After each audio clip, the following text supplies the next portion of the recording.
With the United States federal government shutdown dragging on for weeks at this point, it may be a good idea to ask, does this affect our cybersecurity? Watch this video if you want the answer for that. Welcome to Tech Topics brought to you by Cybervenger. We help keep small businesses stay protected and compliant with cutting-edge cybersecurity and IT solutions. Okay, so the government shutdown definitely affects our cybersecurity. It's definitely something we have to consider as private individuals trying to support our companies, and really affects us if we're somebody trying to help the federal government protect itself from foreign adversaries, which is no small job. And that job just got a lot harder.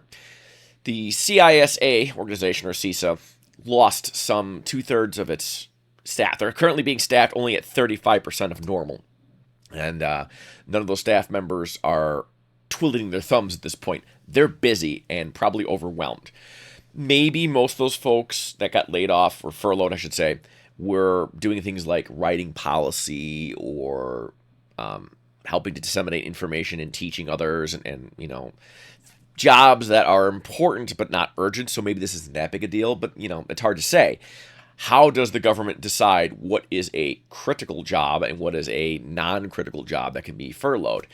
And clearly, in an all-hands-on-deck kind of situation, if some big cyber breach were to come out, there would be a lot less capability at CISA to respond and help both federal governments and private individuals respond to those threats.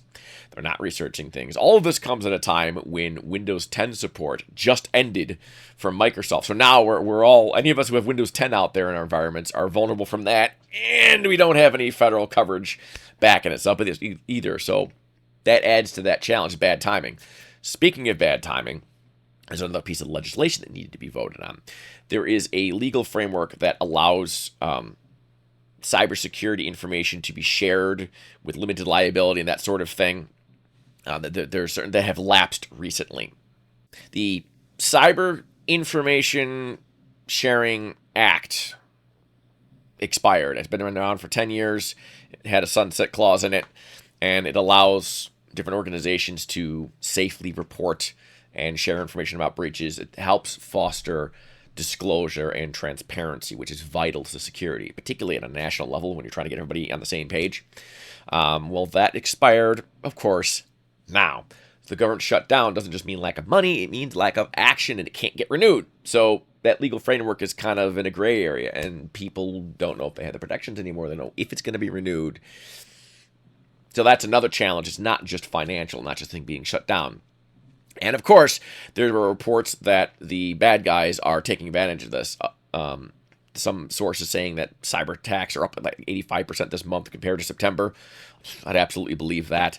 I'm in our own companies, I'm seeing a lot more brazen phishing attacks and other stuff going on. It just seems like they're trying to step it up, press their advantage while the government is distracted. And the government is certainly not the end-all be-all of security. In fact, really, the star of the show is the private sector itself. But the private sector is affected by this, and of course, the federal government itself. You don't want, your nuclear secrets getting hacked into, that kind of thing. Maybe I exaggerate when I say the private sector is the star of the show. I'd say probably our nuclear secrets are the star. But I digress. But even private sector companies are affected. Imagine you're an IT company, and suddenly your funding stops coming in because a lot of your customers are directly the government. In our case, fortunately, we take care of customers that take care of the government, so we're not immediately impacted. But I know companies that are, and let's just say if you're an IT cybersecurity professional, this might not be the best time to ask for a raise or bonuses. Maybe people are taking time off. Hey, this is not. I don't want to go to work in October. I'm taking all my vacation time now. Let people deal with this mess. So you can see how this can compound. Now, fortunately, of course, all critical functions are still being funded. It's not like the government really shut down. The world would be a very different place if government shutdown meant what it sounded like. It's more scaled back. But their consequences are real, and I think for all of us supporting our companies and our customers, now would be a great time to really double up our efforts. I think October is supposed to be Cybersecurity Awareness Month too. I haven't heard much about that. Maybe because the government wasn't advertising that because all those marketing people are furloughed at the moment. I don't know, but it is Cybersecurity Awareness Month, if I recall. That's always October because, cyber threats, insecurity, scary, Halloween, something. But regardless, this would be a great time for us all to redouble our efforts and maybe not take for granted things we've been taking for granted. Maybe there's something that doesn't have two-factor on it that we've been putting off. Maybe now is a good time to do that. Maybe we have been putting off upgrading the firewall to something that's got more features and more options. Maybe now is a good time to do that kind of thing.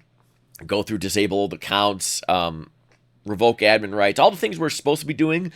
Do be a great time to really redouble your efforts just to help kind of stop the gap. So anyway, that's all I really got. That's my main comments here, and thank you for watching, and I'll see y'all in the next video. Thanks for watching. We hope this video has provided valuable information to you. Be sure to share this video with other small business owners to spread the word about the importance of cybersecurity. As always, don't forget to like and subscribe for more videos like this. If you want more information about cybersecurity, visit us at www.cybervenger.com.